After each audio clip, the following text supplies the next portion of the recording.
প্রতি বছর বর্ষায় আলিপুরদুয়ার পুরো এলাকায় জলের যন্ত্রণা। ফুঁসে ওঠে নোনাই নদী, বাঁধ উপচে ভেসে যায় 17 নম্বর ওয়ার্ডের বিস্তীর্ণ এলাকা। এই সমস্যা মেটাতে এবার উদ্যোগী সেচ দফতর। বাঁধ উঁচু করতে বরাদ্দ করা হয়েছে 10 লক্ষ টাকা।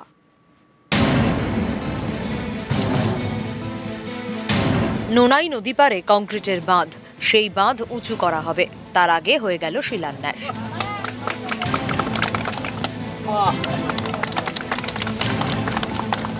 আলিপুরদুয়ার শহর, গা ঘেঁষে বয়ে গিয়েছে নোনাই নদী। প্রতি বছর বর্ষায় ভয়ঙ্কর হয়ে ওঠে। আলিপুরদুয়ার পুরসভার 17 নম্বর ওয়ার্ডে নদী বাঁধ উপচে ভেসে যায় বিস্তীর্ণ এলাকা। তখন নিউ শোভাগঞ্জ, ভারতনগর, পূর্ব নিউ আলিপুরদুয়ারে জল যন্ত্রণা। এই সমস্যা মেটাতে উদ্যোগ নেয় সেচ দপ্তর। 200 মিটার নদী বাঁধ 4 ফুট উঁচু করা হবে। এর জন্য বরাদ্দ করা হয়েছে 10 লক্ষ টাকা। এবার কাজ শুরুর অপেক্ষা। বর্ষার জল না ঢুকে সেটার জন্য জিও ব্যাগ দিয়ে 10 লক্ষ টাকা স্যাংশন করেছেন আপাতত। সেই কাজের শিলান্যাস করলাম। প্রায় 400 পরিবার রেহাই পাবে। স্থানীয়দের আশা, নোনাই নদীর বাঁধ উঁচু করা হলে বর্ষায় দুর্ভোগ কাটবে, এলাকা ভাসবে না।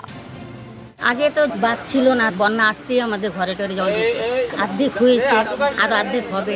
আমরা খুব খুশি। আমাদের এক সাইডে বাঁধটা হওয়াতে একটু দিকে আমরা রক্ষা হয়ে গেছি, আর এই বাঁধটা সম্পূর্ণ হয়ে গেলে আমরা আরো মুক্তিতে থাকতে পারবো।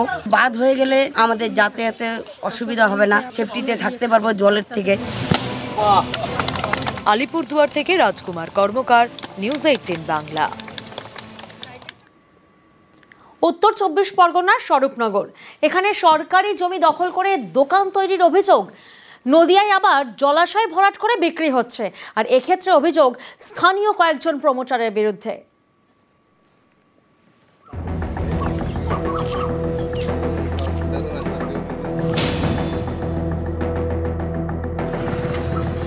নদিয়ার কাঁচরাপাড়া পঞ্চায়েত এলাকা, এখানকার চর বীরপাড়ার জলাশয় ভরাট করে বিক্রি করে দেওয়া হয়েছে।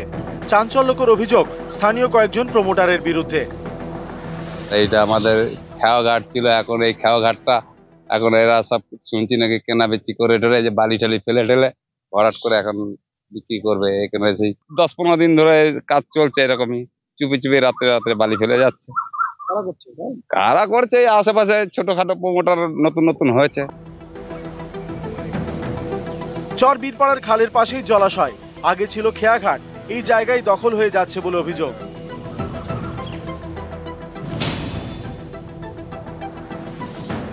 খাল ওখান থেকে আছে, এটা আমিও জানি। এর আগেও আমরা ওটা খাল কেটেছিলাম। তো খাল যারা বুঝিয়েছে, যদি খালে তারা বুঝিয়ে থাকে, সেটা এসডিএলআরও সাহেব, বিএলআরও সাহেব নিশ্চয়ই আজকালের মধ্যে স্টেপ নিয়ে নেবেন। এটা ওনারাও জানেন, কেসটা সবটাই জানানো আছে, তো তার আইনি ব্যবস্থা হবে। এই খবরটা আপনাদের কাছ থেকে আমি পাওয়া মাত্রই এটা আমরা ভূমি দপ্তর এবং পুলিশকে আমরা জানিয়েছি। অলরেডি পুলিশ দপ্তরের লোকেরা সেখানে পৌঁছেছে, এবং আমাদের এসডিএলআরও অফিস থেকেও ভূমি দপ্তরের যারা আধিকারিক রয়েছেন তারাও সেখানে পৌঁছেছেন। আমরা রিপোর্ট পাই, আমরা অবশ্যই যারা এই ধরনের কাজ করছেন তাদের বিরুদ্ধে আইনানুগ ব্যবস্থা নেব। সরকারি জমির উপরে যারা তত্ত্বাধিকারী ঘর করছে, আমরা বারণ করা সত্ত্বেও, এই ডিভিশনে আমরা অভিযোগ করা সত্ত্বেও এরা বন্ধ করেনি। নতুন দোকান তৈরি হচ্ছে, অভিযোগ নতুন দোকান হচ্ছে সরকারি জমি দখল করে। উত্তর 24 পরগনা স্বরূপনগরের চারঘাট পঞ্চায়েত এলাকা, এখানে খরদোসিং এলাকায় সেচ দপ্তরের জমি রয়েছে। সেই জমির পিছনে রয়েছে স্থানীয় বাসিন্দা নূর আলী বিশ্বাসের জমি। স্থানীয়দের অভিযোগ, নিজের জমি ছেড়ে সরকারি জমিতে দোকান তৈরি করছেন তিনি। রবিবার নির্মীয়মান দোকানের কিছুটা অংশ ভেঙে দেন স্থানীয়রা। কারণটা নূর আলী বিশ্বাসের পেছনে অনেক সম্পত্তি আছে, জমি আছে নিজস্ব, আর তারপরে দোকানটা যেটা করছে ওটা খাস ল্যান্ডের জমি। আমরা যেটুকুনি জানি যে 1979 সালে সরকার ওই জমিটা নিয়ে নেয়, 1 একর করে দেয়। তারপরে ওনার সরকারের সম্পত্তির উপরে উনি দোকানটা করছে। আমরা চাইছি যে সরকারি সম্পত্তিটা বাদ দিয়ে ওনার জমির উপরে ঘরটা করবে। আমি করবো কেন? আমি তো আমার রেকর্ড আছে, আমার জমির রেকর্ড আছে। তো 1979 সালে তো এটা সরকার অধিগ্রহণ করেছে। অধিগ্রহণ করেছে, তো আমার তো রেকর্ড দিয়েছি কি? তাহলে আমার রেকর্ড দিয়েছি কি সরকার? সরকার যে করে, আমি তো নিজে হাতে লিখিনি। অন্য লোকে করলেও আপনি করবেন? তো অন্য লোকে করবে, আমি করবো না। আমি রায়ত জমিতে করছি। না, এরকম যদি করে থাকে, যেহেতু ইরিগেশন ডিপার্টমেন্টের জায়গা, তাহলে ডিপার্টমেন্টও একটা স্টেপ নেক। আর এরকম করে থাকলে নিশ্চয়ই আমরা বিষয়টা দেখব। নদিয়া থেকে রঞ্জিত সরকার এবং উত্তর 24 পরগনা থেকে অনুপম সাহা, নিউজ 18 বাংলা।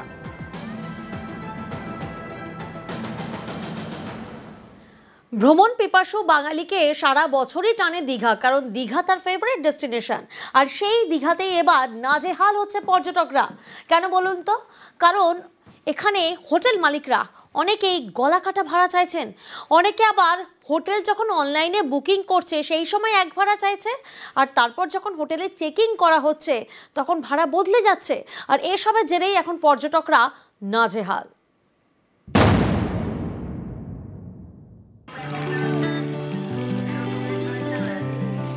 হাতে অল্প ছুটি, চলো দীঘা।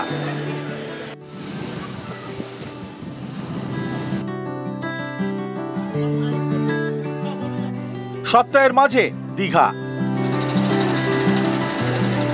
উইকেন্ডেও দীঘা। দীঘা সারা বছরই টানে।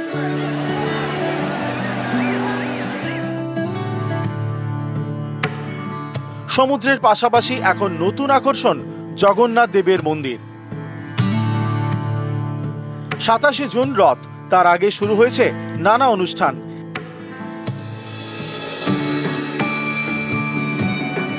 দীঘায় এখন উপচে পড়া ভিড়, রাস্তায় গাড়ির লম্বা লাইন।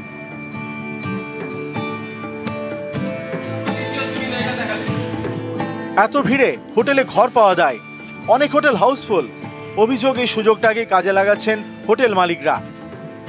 অভিযোগ, অত্যাধিক ভাড়া চাওয়া হচ্ছে।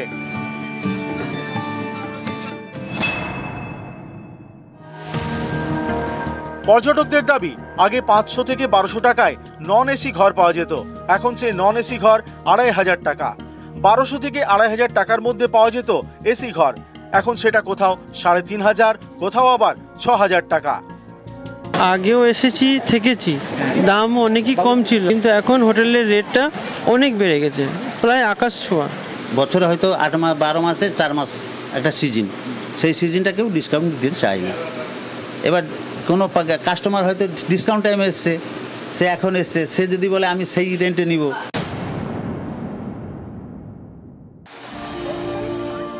বেলঘরিয়ার বাসিন্দা অলোক পাল, তার অভিযোগ, অনলাইনে হোটেল বুক করে যাওয়ার পরেও তাদের নাজেহাল হতে হয়েছে। 23 জনের জন্য তারা 6টি ঘর বুক করেছিলেন। হোটেলে ঢোকার পর বলা হয় 6টি ঘর দেওয়া হবে না, 3টি ঘরে থাকতে হবে 23 জনকে, ভাড়াও দিতে হবে বেশি। 8 তারিখে বাই ফোনে বুকিং করেছিলাম, পেমেন্ট করা হয়ে গেছে, আমাদের এনারা বিল অলরেডি দিয়ে দিয়েছে। রুম 6খানা বুকিং করা ছিল, আমরা এখন 6টাই পেয়েছি, কিন্তু কালকে রাত্রে বলা হয়েছে যে আমরা এই পরিষেবা এই টাকায় দেবো না এবং আমাদের অনেক বেশি অ্যামাউন্ট টাকা চার্জ করছে। আপনারা এতগুলো মানুষকে 3টে রুমে অ্যাডজাস্ট করুন, আপনারা 3টে রুম ছেড়ে দিন। পর্যটকদের অভিযোগ, কেউ দীঘায় গিয়ে এখন একদিন থাকতে চাইলে হোটেলই পাবেন না। হোটেলের ঘর পেতে হলে অন্তত 2 দিন নাকি থাকতেই হবে। এখন আবার বলছে কি একদিন হলে 3000, 2 দিন হলে 2500 করে লাগবে। সুতরাং আমাদেরকে তো 2 দিন ছাড়া হোটেল দিচ্ছিল না, একদিনের প্রোগ্রাম ছিল, 2 দিন করতে হচ্ছে।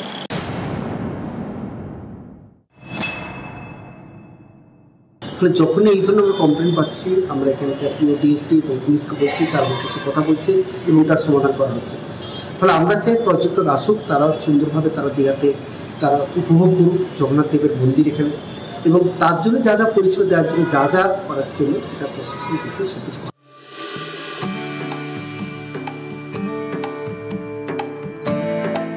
দীঘা থেকে পঙ্কজ দাশরথী, নিউজ 18 বাংলা। আসছে ইলিশের দিন, নিষেধাজ্ঞা উঠতেই সমুদ্রে রওনা দিচ্ছে ট্রলার। এবার জালে উঠবে ইলিশ, আর পাতে পড়বেও ইলিশ। উঠে গিয়েছে নিষেধাজ্ঞা, ইলিশ ধরতে সমুদ্রে রওনা দিচ্ছে ট্রলার।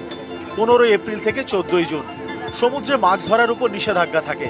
এই নিষেধাজ্ঞা উঠতেই গভীর সমুদ্রে শুরু ইলিশ অভিযান। বাঙালির পাতে ইলিশে স্বাদে আহ্লাদে, ভাজা, ভাপা, সর্ষে, লাঞ্চ, ডিনার ইলিশে ইলিশে। কাকদ্বীপ, নামখানা, সাগর, ফ্রেজারগঞ্জ, শনিবার এসব জায়গা থেকে রওনা দেয় একের পর এক ট্রলার। ভগবানের কৃপায় যা ওয়েদার আছে, ইলিশ মাছের তো আমরা আশাই করি, না হলে আমরা খাবো কোথার থেকে। ওই জন্যই বলছি বর্ষা যেভাবে আছে মনে হয় ইলিশের মৌসুমটা ভালো আশা করা যায়। আর কয়েকদিন পরেই দক্ষিণবঙ্গে বর্ষা। মৎস্যজীবীদের বক্তব্য, ভালো বৃষ্টি হলে বেশি পরিমাণ ইলিশ জালে উঠবে। আবহাওয়া দপ্তর থেকে বলাই হয়েছে যে একটু বেশি বৃষ্টি হবে। বৃষ্টি আমাদের বিজনেসটার সঙ্গে খুব রিলেশন আছে এবং আমাদের ইলিশের জন্য ভালো। আমরা বাংলাদেশ গভর্নমেন্টকে বহুবার চিঠি চাপাটি দিয়েছি এবং ওদেশেও গিয়েও ওদের মিনিস্টারের সঙ্গে কথা বলেছিলাম। তার আজকে ফলটা পাওয়া যাচ্ছে, এটা করেছে, এটা খুব দু দেশের জন্যই উপকার। পূর্ব মেদিনীপুরের দীঘার মোহনা, ইলিশ ধরতে এখান থেকেও সমুদ্রে পাড়ি দিচ্ছে একের পর এক ট্রলার। মাছ ধরার জন্য ট্রলার, লঞ্চ এবং যন্ত্রচালিত নৌকা সব মিলিয়ে প্রায় 2000 এইসব ট্রলার, লঞ্চ এখন সমুদ্রে। না সেরকম পাওয়া যায় না, কম। আর সব সময় থাকে না ইলিশটা, কুয়াই বাতাস হলে ইলিশটা হয়। হ্যাঁ, আশা আছে ইলিশটা আগামী বছর যেরকম হয়েছিল এবছর সেরকম হবে, আশা আছে। দীঘা, মোহনা এবং আমাদের তাজপুর থেকে শুরু করে শঙ্করপুর, মন্দারমণি, বিভিন্ন ছোট নৌকা থেকে শুরু করে ট্রলার, লঞ্চ, তারা মৎস্য আহরণের জন্য তারা অলরেডি প্রস্তুত হয়ে গেছেন এবং বেরোচ্ছেন। মৎস্য দপ্তরের যে গাইডলাইন ছিল তারা পালন করেছেন, তারা মৎস্য শিকারে বেরোচ্ছেন, তাদেরকে আমি শুভেচ্ছা জানাচ্ছি। দীঘা থেকে পঙ্কজ দাশরথী এবং কাকদ্বীপ থেকে বিশ্বজিৎ হালদার, নিউজ 18 বাংলা। আর আমার বাংলা এবার শেষ করব কুলতলির বাঘ সুন্দরবনে, সেই ছবি আপনাদেরকে দেখাবো। কুলতলিতে খাঁচাবন্দি বাঘকে আজ ছাড়া হলো সুন্দরবনের জঙ্গলে। যে বাঘকে আপনারা দেখছেন, গতকাল দিনভর এই বাঘেরই আতঙ্কে তটস্থ ছিল কুলতলির দেউলবাড়ি। বাঘের থাবার ছাপ দেখা যায়, আর সেই ছাপে আতঙ্কে ঘুম উড়েছিল বাসিন্দাদের। বিকেলে বাঘের অবস্থান স্পষ্ট করে বন দফতর। এলাকা ঘিরে খাঁচা পেতে শেষমেশ আজ ভোর রাতে বাঘকে বন্দি করা হয়, আর দুপুরে সেই বাঘটিকে ছাড়া হয় সুন্দরবন ব্যাঘ্র প্রকল্পে চামটা 4 নম্বর জঙ্গলে।